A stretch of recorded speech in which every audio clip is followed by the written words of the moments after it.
Man, we have been slacking. No, not really. We have finally made some progress on Project Office Space. We are at a standstill with the flooring and with the weather, and we finally picked a direction to go with the flooring, and so I'm super excited to shoot you guys this video. I hope you guys like what we did. All right, time for the big reveal. We went with vinyl plank flooring instead of carpet. So this is the Style Selections Dovetail Gray vinyl plank flooring.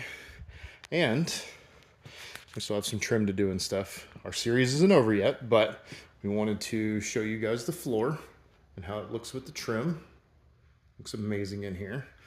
That's actually the box of vinyl plank flooring, which I will be doing a video or reviewing in this video later. We even got the transition in the door. So we got that door jamb and that matching vinyl plank. It's a very clean look. I will say myself, I will brag a little bit and say that it looks pretty good. Excuse my mess. Good Lord, look at that. We got our trim around the door, trim at the top of the wall. Everything looking clean. Very nice, very nice. So yeah, there's our vinyl plank flooring. Style Selections from Lowe's. This is the waterproof vinyl plank flooring. It's an interlocking vinyl plank flooring, and the color is Dovetail Gray. So, as is with every episode, I'm going to talk about the tools that I used. I'm going to talk about the two options that we had prior to selecting the vinyl plank flooring. God, man, it's 2 weeks trying to get to this point. So we'll cover tools and more about the different flooring options right now. Okay, so you guys are going to see a lot less of my ugly mug, which I know is not going to upset a lot of you. So I've got my handy dandy poker, which happens to go perfectly with the rest of the color of everything. But so I can point at stuff without you guys seeing my hand or my ugly face. So let's go. First and foremost, the Style Selections waterproof vinyl plank flooring. I honestly did not know what to think. I didn't know what to expect. I apologize. I said 5 mil. It ended up being a 12 mil. I had never done interlocking vinyl plank floor before. This was a new and very short learning curve for me. The way this works is these tiles, and I'll get you a demo in a second, but the tiles the planks basically lock together. So they lock together on all four sides, and then you can cut off the end. In this case, the end is over here at the right side of your screen right now. So I did my cut end over there. I did the starting end over here. So I will show you guys real quickly how those go together.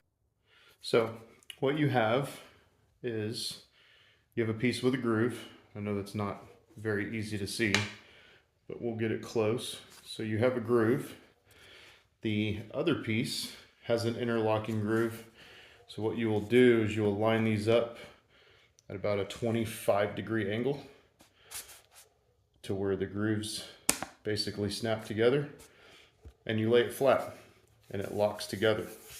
Now you don't have to do anything on this because it will just lock together, but what you do want to do is make sure that it's not partially seated, because as you can see, it won't lay completely flat. When you got it perfectly seated, it goes ahead and flattens right out.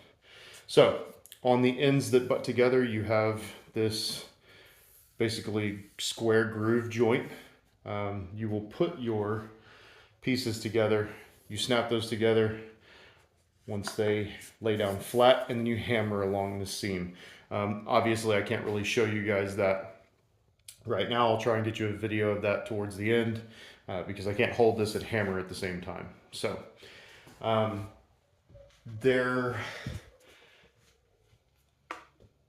I was surprised because with the vinyl plank, all of the other flooring that I thought about using and that we initially bought and took back all had a gotcha factor, either in a material or an installation restriction.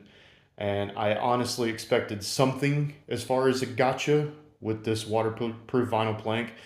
And I was pleasantly surprised there was no gotcha. There was no, oh, once you read the directions, you realize you have to have some kind of special primer for the floor or some kind of special adhesive for the floor. And the primer and adhesive only work within a 30-degree range. If it's hotter than X, it won't work. If it's colder than X, it won't cure.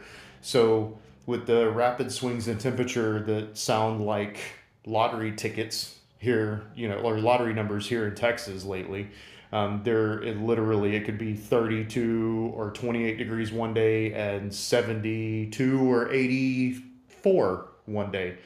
There's really no telling. So having said that, not having to have any additional installation tools, which they're not required, but I did buy this tool kit just to help make this look really good and go smoothly. Honestly, you don't have to have these things. You could get away with just a regular mallet or something like that. But that was optional. I bought that kit from a completely different store. I bought that from Floor & Decor. I bought this from Lowe's. So let's break for a second. Oh, no, you know what? Let's just keep talking tools and supplies. I have the wire brush. That was just to help clean the texture and other stuff, junk off the floor. We, went around with the scraper, scraped off what we could, and stuff that looked like it was kind of persistent, we went ahead and, brushed.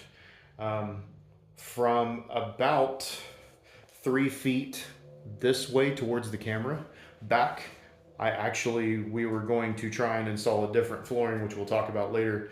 We were going to try and install a different flooring, which required the floor to be primed and for us to get up as much of the debris as possible. So I was on my hands and knees for 4 hours scrubbing half of this building floor so we could, install some stuff, and we ended up not going with that. But the floor from basically where the camera's sitting all the way to that gray wall was basically hand scrubbed and then mopped. It freaking reeked of floor cleaner in here. I had to let the building air out. So as I said, if you have your installation kit, it's about $20-$30 kit from Floor & Decor.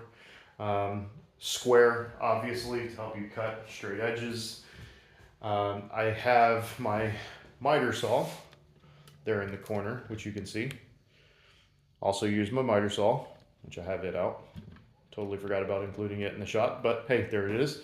I did use my miter saw. You can use a saw to cut the square edges, as you see here. You can use it to cut those. Or I found this handy dandy little thing on auction. I actually ended up getting that for about $60 on auction.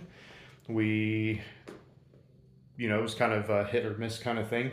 It could have came in and been complete crap. In our case, it came in, it looked like it had only really been used once and then was returned. So instead of paying $140 for a cutter, we ended up paying $60. So we came out ahead on that. One thing I will say is we'll do an episode covering all the costs on this once this project is done. But I will give a shout out to my employer, who awards us in basically appreciation points, and we can redeem those appreciation points for something.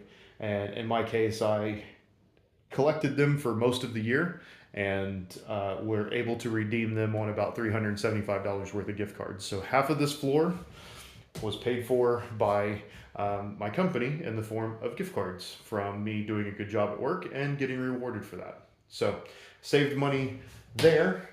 We actually ended up having to come out of pocket quite a bit to get this project done because this is, while expensive at $50, $60 a box, it is, well worth every penny I spent. So we ended up coming out of pocket after tax close to $300 additional for this. So scored this for $60. Couldn't be happier with its performance.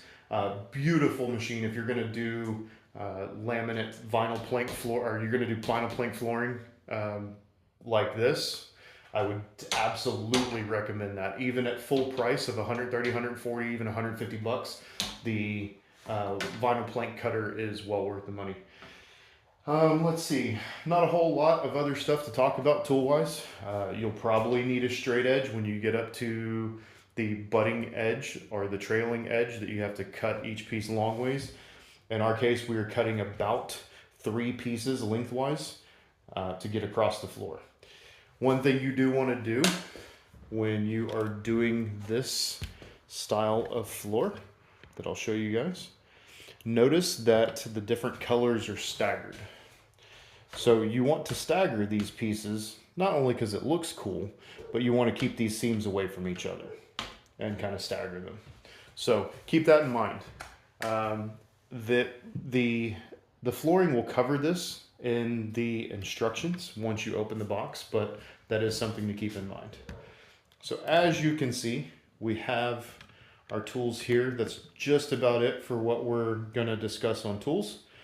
If you guys have any questions, please feel free to either shoot us an email, info@IKC podcast, or drop a question in the comments and we will go ahead and answer that. So without further ado, we're gonna call it quits on the tool discussion. We're about 10 minutes into the tool discussion at this point. So yeah, those are my tools. One thing that you're gonna see right here, these little things right here, and the box is full of them, they're actually spacers. And the way they work is they're multi-dimensional. So this piece is 1/4 inch thick. So you put that down at the end. I don't have one currently installed, but I can show you guys how it works. So basically it's just a little spacer that goes in between your vinyl plank and the wall. So as you tap your pieces together and you're installing the other pieces and butting them up, that little spacer helps keep the plank spaced off the wall for expansion and stuff. So once you go back in here, you can use the decorative trim like we have here, the dimensional decorative. You can kind of see the profile of it there. So you can use that. Most of the time people use a decent shaped 1/4 round here in the corner to cover up that gap. So not a lot more to tell you guys as far as tools goes. So let's get to the discussion on materials. Okay. So let's talk shop. So I mentioned that we tried to go with several different types of flooring. Initially, in one of the previous episodes, I showed you guys like an indoor, outdoor, very low pile, like a heavy duty utility carpet. So we were going to, the idea with that was, it was going to be a temporary solution. We were going to buy a big enough piece. It was going to be cheap enough that we could buy it, go ahead and get me moved in, and then, go ahead and figure out flooring and, replace the carpet later. So here's the problem with that. When we went to buy it, there wasn't enough in stock anywhere for us to get the project done. One Lowe's that we have in Tomball is actually pretty good about customer service. The other Lowe's in the Woodlands that supposedly had enough linear footage for us to get the project done had abysmal customer service. We sat around and waited. It was raining and cold, so it wasn't a real big, issue, but nobody likes having their time wasted, right? And the reason we were sticking with Lowe's again is because I had gift cards. It just was not a good experience. When I was reading the the instructions for the carpet, it required a special kind of adhesive that had to be within a certain temperature range, and it has just been too cold, and the duration was, so long and so short in between cold snaps and temperature changes and stuff like that, that we could not feasibly get this space heated and keep it a constant temperature for long enough to get the adhesive down and get it to tack up and be ready to do the installation. The other problem with that is, while we could have heated the space, the floor, right? So this building sits about 8 to 10 inches up off the ground. While we could have heated the space on the inside, the floor still would have been 30 to 40 degrees. So nothing, even the, and this installation process required us to go ahead and prime the floor. So after reading everything and knowing, that the first piece of carpet we were looking at, which was going to be one continuous piece for the entire room on the bottom floor, it just wasn't something that we wanted to do. No matter what, you would have had the fingerprint kind of profile from spreading the glue around. Otherwise, it would have spread unevenly. It would not have tacked up. By the time it tacked up and dried, it would have been sitting here for 3 or 4 days. It would have been dust and bugs in it. It wasn't something that we wanted to do. Having to spend extra money on adhesive and primer and stuff like that, again, was just not something that we wanted to do. We end up spending close to $700 on the flooring? Yes, we did.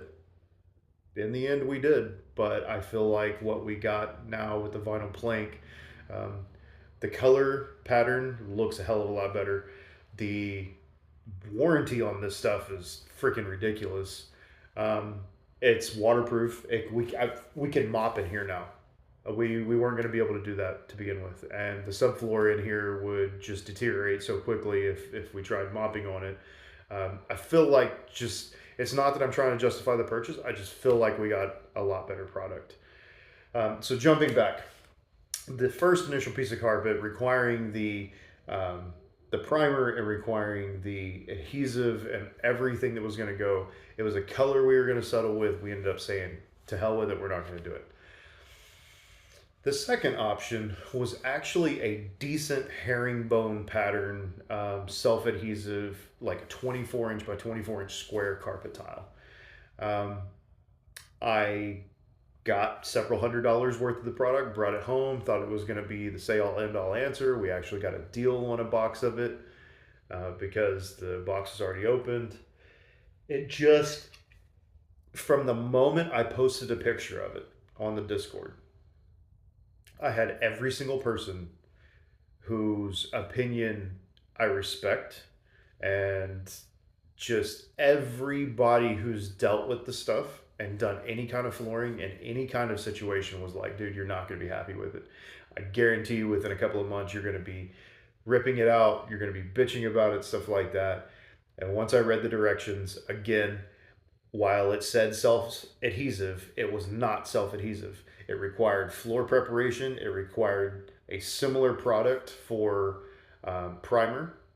And it also still recommended that you use an adhesive, even though it was supposedly self-adhesive. So I'm making these videos to help people. I'm also making these videos to say, hey, look, don't even waste your time and your effort and your money.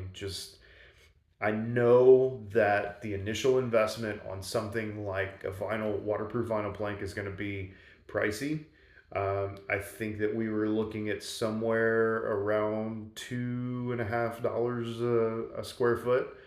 But honestly, it's worth it in the long run. I'm happy to answer any questions. Again, info@ikcpodcast.com.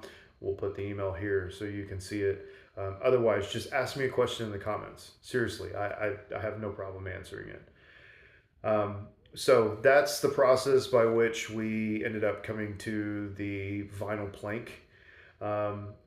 The space that we're working in is roughly 11.5 feet by 15.5 feet.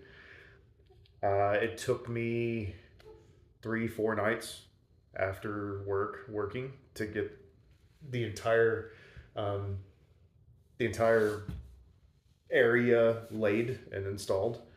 Um, Once I got the hang of it and actually got on the correct side, um, I was working on the line and actually bringing the tiles to it and squaring them down instead of working in front of me. Once I got the installation process and I got the rhythm down, it actually went pretty quick. They come kind of mixed up um, in the plank boxes or whatever, but even the vinyl plank instructions say to open 3 or 4 boxes at a time and then go ahead and mix them up. So if you have somebody helping you, they can open those boxes and mix them up and hand you planks and randomize it. That helps. That's something that Texas Mama helped me with. So it's a long video. It's probably going to be the longest video even after editing that we've posted so far, but this was one of the biggest parts of the project, and man, I couldn't be happier. So, yeah, we probably are going to do the same thing up on the loft for the crash pad or whatever we're putting up there. But I will be moving in this weekend, and we'll put some footage of that. We'll put that in the next video, I guess. So, all right, guys. What's coming up? We are going to be putting the trim on. We are going to be finishing this wall because probably going to be hard to see with the camera, but this is the wall that's unfinished, and there's all the moths that I've collected by having the door open the last couple days. So we need to finish this wall. We're gonna do the sheetrock. We still have to figure out lighting fixtures. I saw some really cool stuff that use LEDs in like a crown molding strip, but after trying to find that, it's not feasible. So yeah, we're gonna finish molding, figure out light fixtures. We're going to still have to do the electrical, trim on the window. We need to do that. So we still have quite a bit to do. There's going to be several more videos in this series. So yeah, Project Office Space, baby. We're going to be moving in this weekend, and next week I will be working out of here. We found out that we have to take out a couple of trees. I'll do a video on that. The Starlink system has complained and told me that it's working on reduced signal, so we're gonna have to take out some trees. Yay! So yeah, we still got a few more videos coming. I hope you guys are enjoying the content. I apologize that it's been radio silent for a couple of weeks, but we are back in the saddle and making progress. So we'll see you guys on the next one.